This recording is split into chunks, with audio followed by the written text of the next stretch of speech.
That useless old man can sleep on the streets. Robert, the director of another department who uses his power to try to make me his subordinate, hurled this abuse at me. I was shocked by the unbelievable scene I witnessed in my own home. That's because my wife Catherine, who I thought had been supporting my dream of becoming an artist, was secretly mocking me behind my back. It was the moment when all the happy times we'd had since getting married crumbled away. "Thank you very much." Huh? I put on a brave face in front of Robert and Catherine, then left. Even though the place I was just in was my own home, why did I have to be the one to leave? But I couldn't stay in the same space as them in the middle of their conference to badmouth me. Later, I would meet an artist I admired at a certain art museum. At this time, I had no idea that this encounter would lead to revenge. My name is James Wilson. I just turned 50, and I'm an ordinary company employee. There's nothing particularly remarkable about me compared to others, but I do have some confidence in my art skills.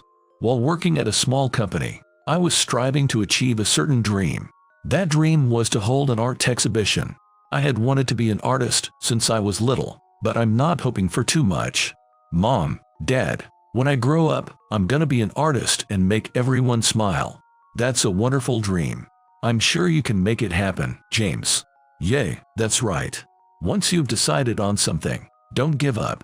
We want you to walk the path you want to take. I understand the harshness of reality, so I'd be satisfied if people could simply enjoy the paintings I create.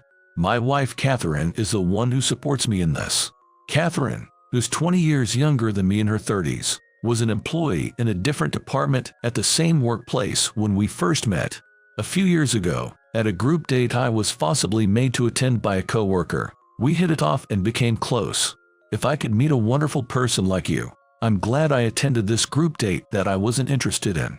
I'll have to thank my friend who invited me later. I only attended because my coworker told me to, but I'm glad I met a wonderful person like you, Catherine. And we have similar hobbies too. Catherine, who looked much younger and more beautiful than her actual age, really stood out. So I was worried whether she would like someone with an ordinary appearance like me, but it seems that was an unnecessary concern. After that, we went on several art museum dates, got married, and have lived happily together until now. Catherine basically handles the housework, but on my days off, I did what I could to help out. I leave all the money management to Catherine, but I want to work hard so she can live comfortably. Catherine is a wonderful person full of thoughtfulness. I'm sure you can make your dream come true. After all, you paint such wonderful pictures. Everyone will surely notice how great your works are. She tells me this every time I finish a painting. I thought she was a reliable, understanding person who supported my dream more enthusiastically than anyone. So even if my own dream didn't come true, I intended to cherish her. Yet I never imagined such a betrayal was waiting for me. If I could turn back time, it's the kind of terrible event I'd want to tell my past self about. It was the rainy season, with a steady drizzle continuing to fall. I headed to my company, thinking about the work I was painting in my home studio. After putting my umbrella with raindrops on it in the umbrella stand, I opened the door to the advertising department. I put my things on my assigned desk and was spending the time until work started relaxing, when I heard voices talking. It seemed that people in nearby seats were getting excited about a certain topic. "Hey, did you hear? I heard Mr. Norris is coming to America." Really? That's rare, since he's usually active overseas. Apparently, a famous artist is coming to America. I was listening intently, and the name sounded familiar to me. Unable to contain my excitement, I found myself tacking to them. Is that story true? They seemed surprised that I suddenly joined a conversation. They looked at me suspiciously, but quickly filled me in on the details. "Oh, yes. Come to think of it, Mr. Wilson, you were a fan, right? Mr. Norris is coming to America this weekend, it seems. He's holding an exhibition at an art museum in New York City, and will also participate in an event there. When someone paints such wonderful pictures, of course it piques your interest. I'm not usually into that stuff, but I really love Mr. Norris's work. Mr. Chuck Norris is an artist who will turn 60 this year. He's world famous and has many fans. The delicate works he creates are so captivating. They enchant even those who aren't interested in art. He was a remarkable person who naturally made you want to create works like his someday. As I was thinking this, it was time to start work, so I focused on my job. I do various small tasks at the office, often supporting other people's work, especially for new employees who have a hard time handling their own work. I always kept an eye out for them. You can take it slow, no need to rush. Oh, don't worry, I'll put this back in its proper place for you. Even now, I was talking to an employee and returning the new employee manual they handed me to the shelf. In the midst of this, a man called out to me. It was Robert Thompson, the director of the sales department. For some reason, this man in his mid-30s saw me as an enemy. He became a director at a young age and was a competent person, but he often looked down on others. 3 years ago, when I helped with work in the sales department due to a certain incident, his attitude was terrible. Back then, he said things like this to me every day. We don't need a slow, useless old man in his 50s who can't even do his job properly. I don't need your help, so hurry up and go back to your own department. His attitude annoyed me, but quitting the job on my own would inconvenience the other employees. So back then, I endured it every day and let his abusive language go in one ear and out the other. I wondered why Robert had come to this department. As I was pondering this, he headed towards a famously beautiful female employee in this department. Your handkerchief was on the floor in the hallway. It seemed he had just come to deliver a lost item. He handed over the handkerchief with a smile, but for some reason took out his smartphone and his expression changed. Then, with a hurried look, he left. Maybe there was some trouble in his department, but there was no need for him to come deliver it during work hours. Perhaps he came right away because she was beautiful. Come to think of it, I remembered he had an eye for beautiful women. If a woman he had his sights on was being hit on by another man, he would get incredibly grumpy. In the afternoon, after taking a lunch break, I was remembering past events as I worked. It was about when I first met Catherine. I was remembering when I tried to invite her to lunch. When it was break time, I was heading to where Catherine, who worked at this company back then, was. From the opposite direction, Robert and Catherine were walking together. It's a disaster for the people in our department to get food poisoning from a gift. Yeah, he's a real troublemaker. Oh, he's gonna get it good. They seemed to be talking about a recent incident. After that, Catherine noticed me and ran over to me, and I didn't think too deeply about it. But if I had asked a bit more about their relationship back then, maybe things would have turned out differently later on. Like the shocking realization of Catherine's true nature. As I was absent-mindedly continuing my afternoon work, I heard startling news. I can't believe Catherine collapsed. I need to get to the hospital quickly. About an hour ago, I got the bad news that my beloved wife had been taken to the hospital. I was so shaken, I don't remember who told me or how I heard. That's how worried I was about Catherine. Someone who happened to be there apparently accompanied Catherine, but that was no consolation. Wanting to see her face and feel relieved as soon as possible, I hailed a taxi and hurried to the hospital.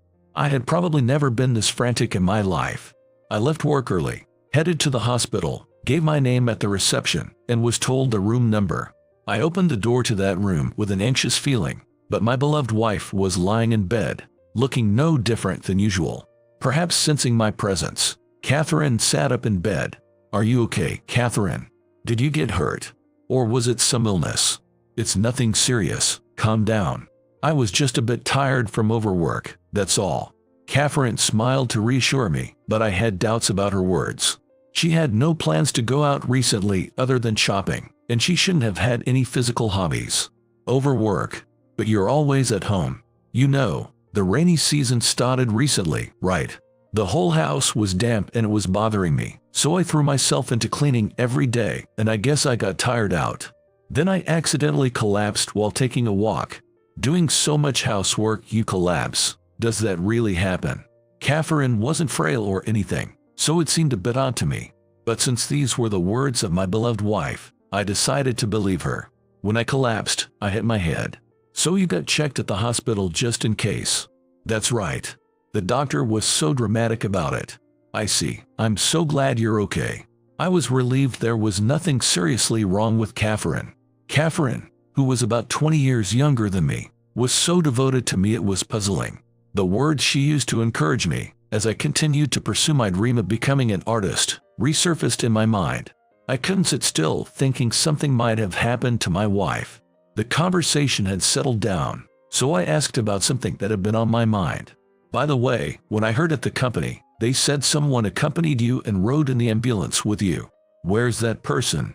For a moment, Catherine's gaze wavered. Oh, it was just some stranger who happened to be passing by, but they seemed like a good person and watched over me until I fell asleep in the hospital room. Is that so? I wanted to thank them. They had a sudden errand to run. It couldn't be helped. I should have gotten their contact info. I often hear that most people just look the other way, but when something like this happens, you feel the world's not such a bad place after all. After that, we chatted about trivial things and I left the hospital. To be on the safe side, she was going to be hospitalized for 2 to 3 days, so I went home to get a change of clothes and magazines for Catherine to pass the time. Then, a few weeks later, Catherine had fully recovered and was safely discharged from the hospital. I was happy our normal daily life had returned, but it seems that peace was short-lived. One day, I finished work a bit earlier than usual, so I decided to buy Catherine's favorite donuts and go home.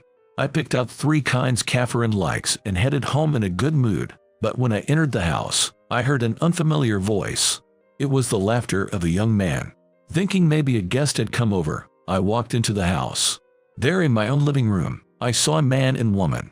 They had their arms around each other's shoulders and were having a good time watching TV. Haha, did you see that just now? What a dumb animal. Really. It's comical. The two seemed to be watching an animal show. On the TV screen, animals making dumb faces were constantly being shown. The volume was quite loud, so the sound of me coming home must have been drowned out. The two didn't seem to notice I had returned, so I was about to call out to Catherine, but I was surprised to hear the man's voice. But man, I was shocked when I heard you'd been taken to the hospital the other day. I was so startled when I saw your email. I'm sorry for surprising you, but I was happy you came. By the way, there was someone accompanying you, right? Who was it? It wasn't another man besides me, was it? Of course not. That person was a man from the neighborhood. Don't worry about it. The owner of the voice chatting happily with Catherine was Robert. Okay then, that's fine. Hey, let's name people who resemble the animals we just saw. Sounds fun. Okay, I'll go first. That slow animal earlier resembles my James. No doubt. When we worked in the same department, he was slow at his job. The two were laughing vulgarly and getting excited, apparently in the middle of a bad-mouthing session. After that, they continued watching the dumb animals on TV and naming people who resembled them. Your husband sure is late today. You miss him not being here. Of course not. It's more relaxing when he's gone. He's always thinking about unrealistic things. It's exasperating. There's no way he can become an artist with such crude paintings. Mocking laughter and a stream of abusive language.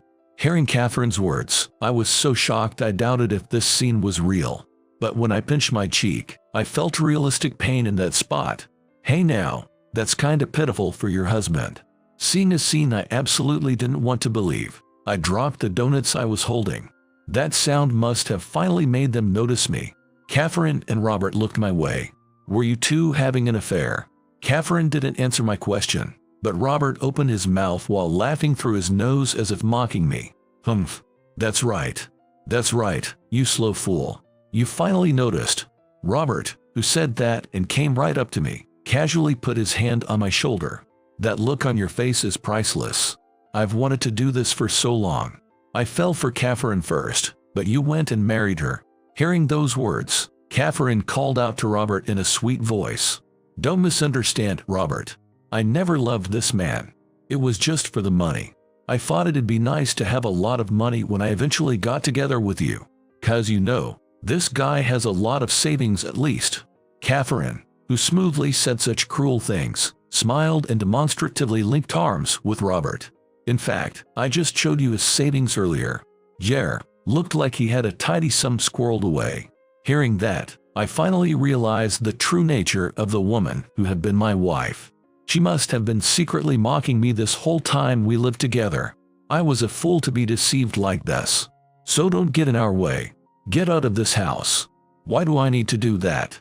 This is my house. I squeezed out words of resistance in a hoarse voice, but Robert said, So, Don't act like the victim. It pisses me off. Come to think of it, I was irritated when we worked in the same department too.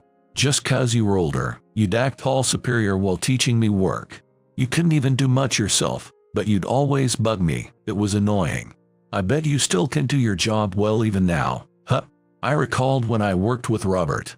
Everything he mentioned were things I did with good intentions. I was swamped with work myself, but that didn't mean I wanted to neglect younger employees who were struggling. That was the only reason I helped out. But now I'm the director, and you're just a regular employee. How's it feel to be outstripped by a younger guy?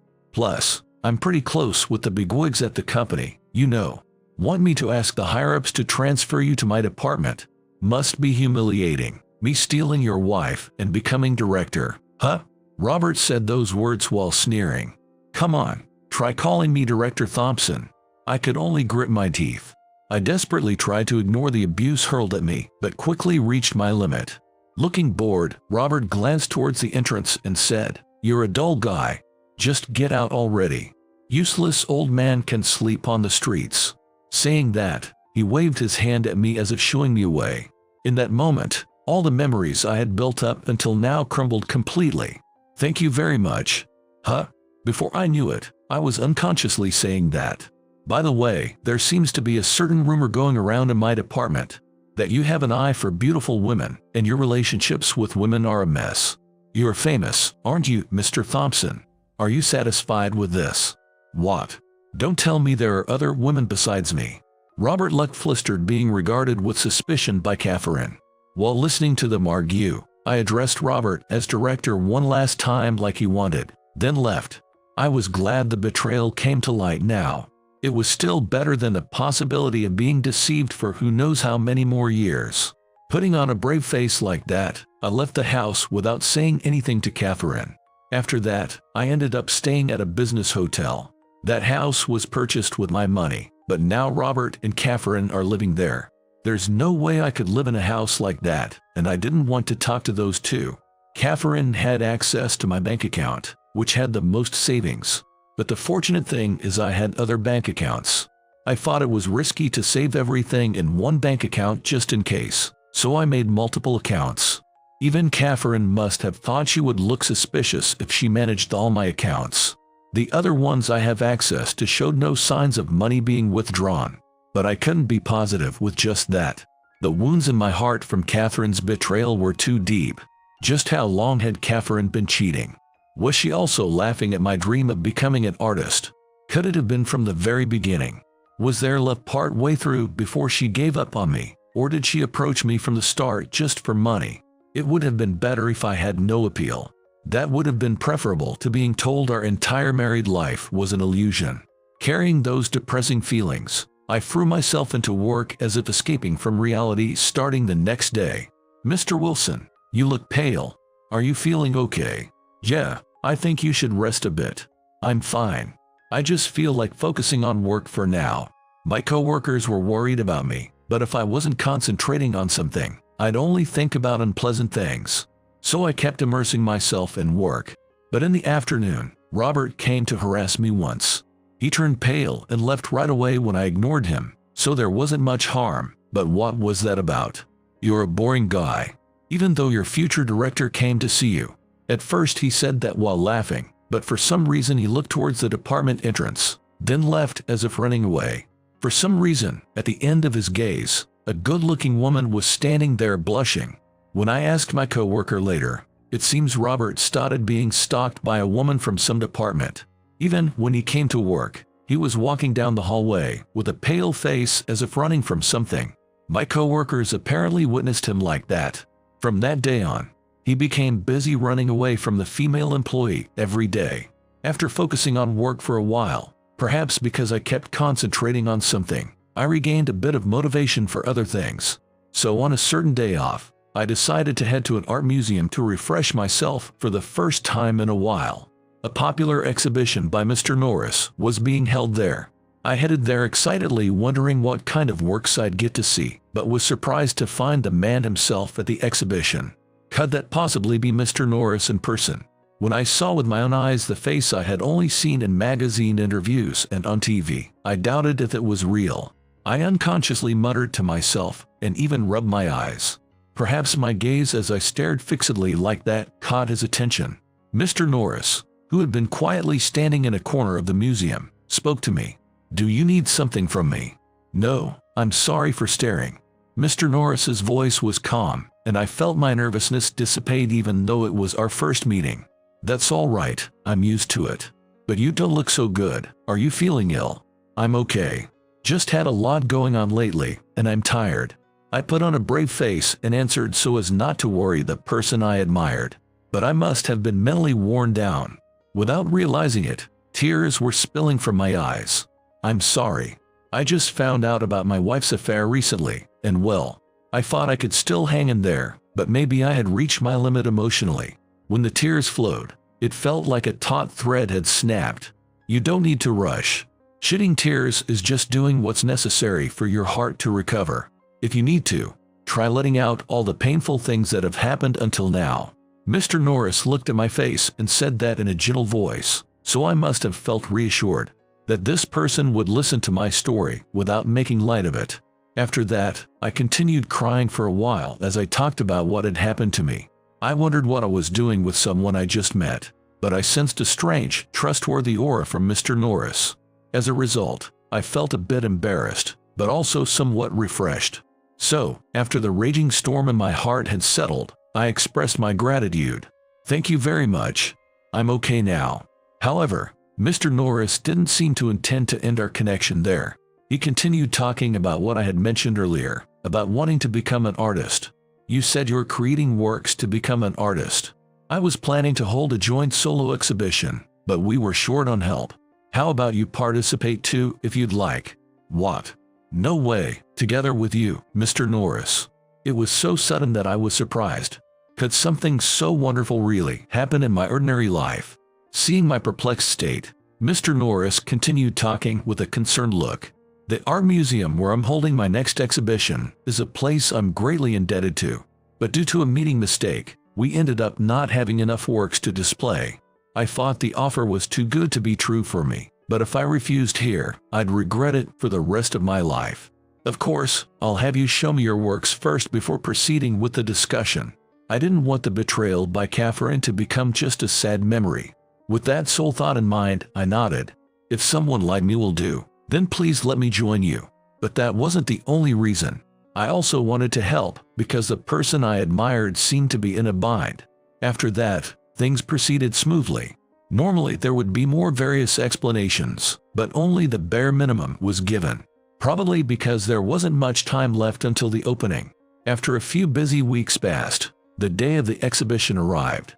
In one corner of that art museum, a few of my paintings were displayed in the back. These were things I had removed from my original house when Catherine and Robert went around. It was tough getting them ready in time for today, but I was relieved I somehow managed. I can't believe a day like this would come. It's like a dream. Gazing at the visitors coming to the art museum, I was immersed in deep emotion. Just coincidentally meeting the artist I admired and being able to talk with him made me happy enough, but I never thought my childhood dream would come true in this way. "Mom, Dad, look. I like that painting over there." "What kind of painting is it?" "Oh my, as expected of Mr. Norris. Isn't it lovely?" "Oh, that one. It's nice, isn't it?" Most of the visitors were there for Mr. Norris's works. Only a handful stopped to look at mine. But even that made the effort I put into painting them worthwhile. "But that one's good too. It depicts a close-knit family." "Oh my, it's a somehow heartwarming painting. This seems to be by a different person, but I'm sure a wonderful person painted it." Among the visitors who were delighted like that, there seemed to be a newspaper reporter mixed in. That male reporter apparently came to cover Mr. Norris's works, but he took an interest in mine too. As a result of his coverage, he not only introduced the exhibition in a newspaper article with a special feature, but also conveyed it to viewers on a TV program. In the blink of an eye, my works started garnering attention from many people. I didn't intend to sell my works or quit my job to focus solely on artistic activities, so my daily life didn't change much, but I felt a bit shy about it all. Plus, my co-workers at the company started teasing me more, so it was a little embarrassing. As I spent my days busily like this, before I knew it, The wounds in my heart had healed. But I guess Catherine heard about my story. A few weeks later, that traitor came to see me. By that time I was living not in a business hotel but in a small apartment, but somehow she had tracked down my address. On my day off, while I was relaxing at home, she came to visit. Long time no see, hun. I'm not your husband anymore.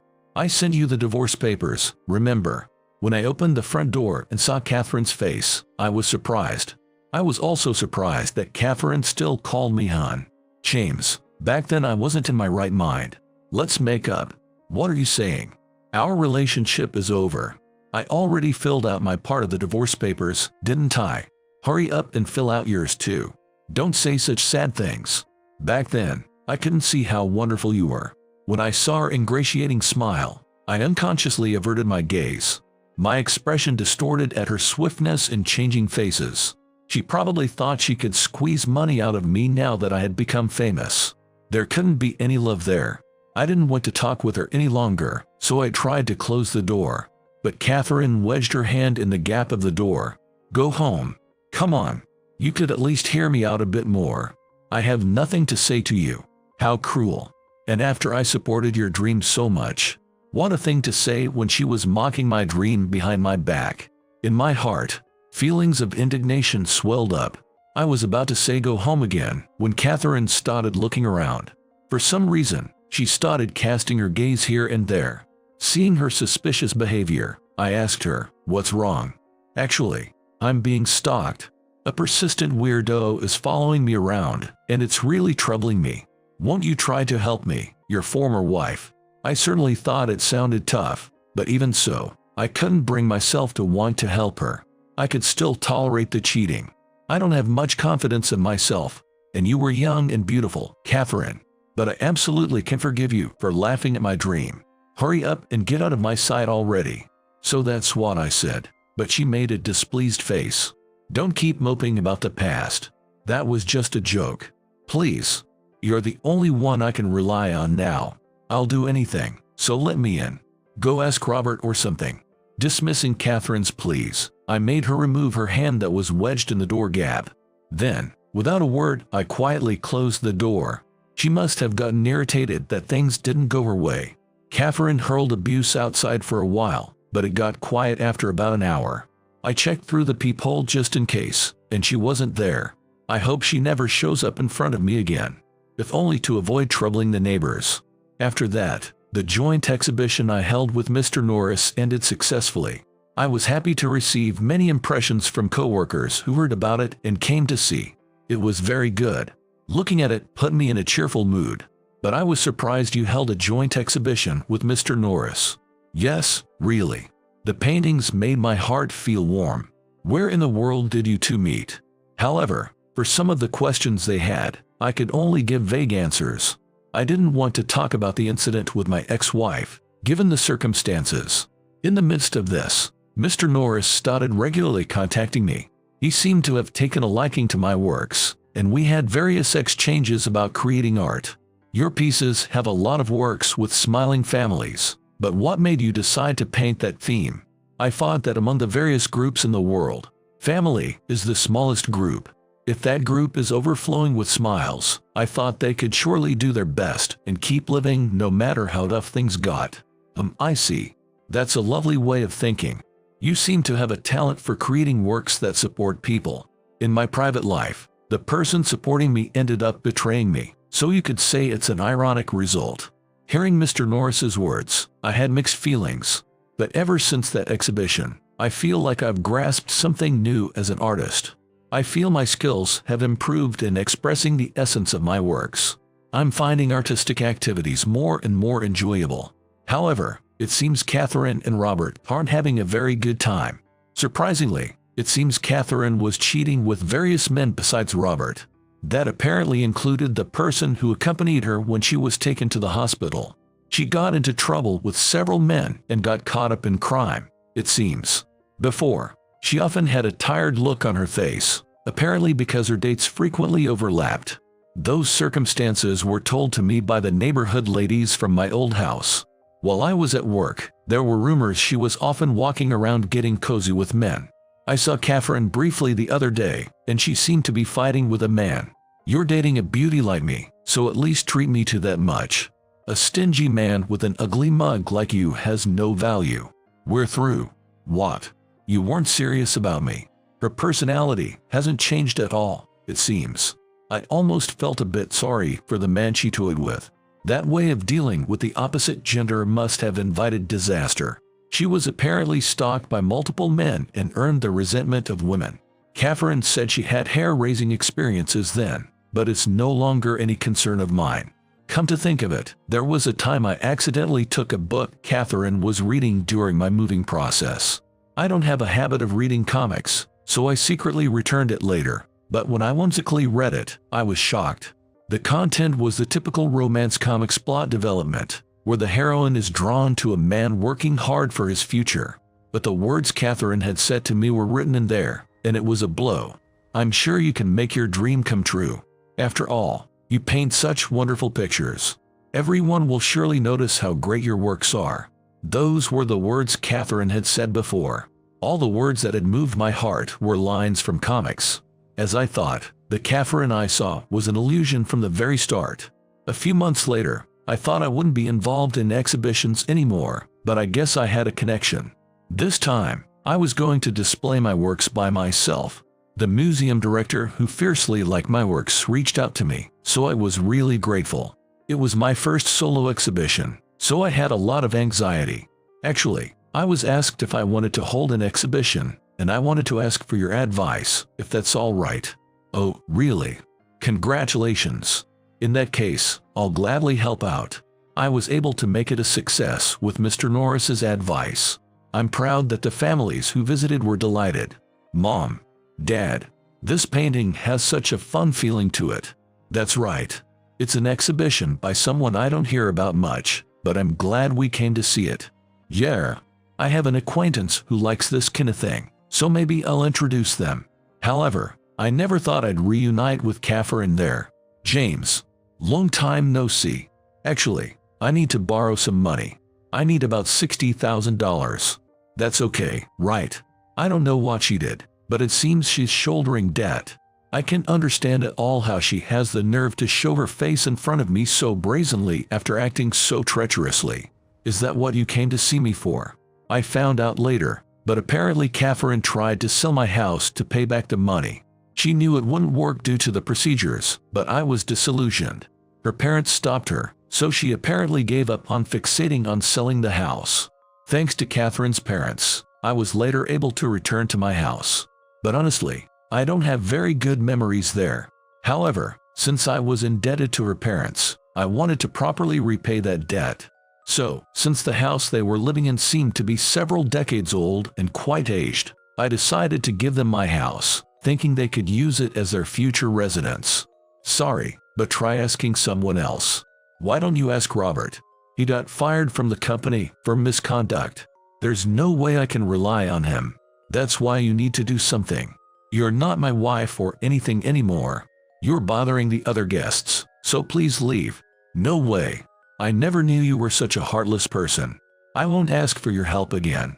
Apparently, Robert had gotten fired from the company without me knowing. Even though he provoked me so much, I hadn't had any contact with him at the company recently, so I thought it was strange. Come to think of it, I feel like my coworkers were just recently gossiping about him. Something about Robert getting hit on by a delusional woman who even barged into his home, and he was looking pretty haggard. It's an unsatisfying ending no matter how you look at it. Catherine hurled abuse at me and glared, but she seemed bothered by the stares around us and hastily left.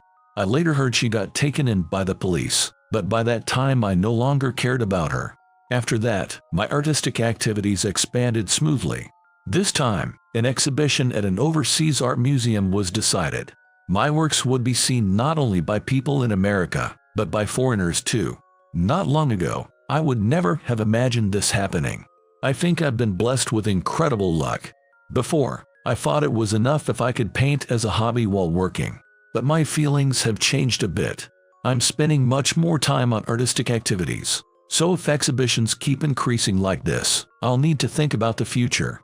When I sent Mr. Norris a detailed report by email, including those concerns, he said this: Your success wasn't just due to luck. It's precisely because you never gave up on your dream and kept working hard. When I heard those words, I remembered. There were times I thought about giving up on my dream, but I was saved by Catherine's encouragement. But there were things besides her words that motivated me too. That was what Mr. Norris said in response to an interview in a certain magazine. Making your dreams come true is tough. We know not everyone's dreams will be fulfilled, but that's exactly why the wonderfulness and preciousness of pursuing dreams shines through. If you have an important dream, I hope you'll keep chasing it. This sense of accomplishment when your dream comes true is amazing.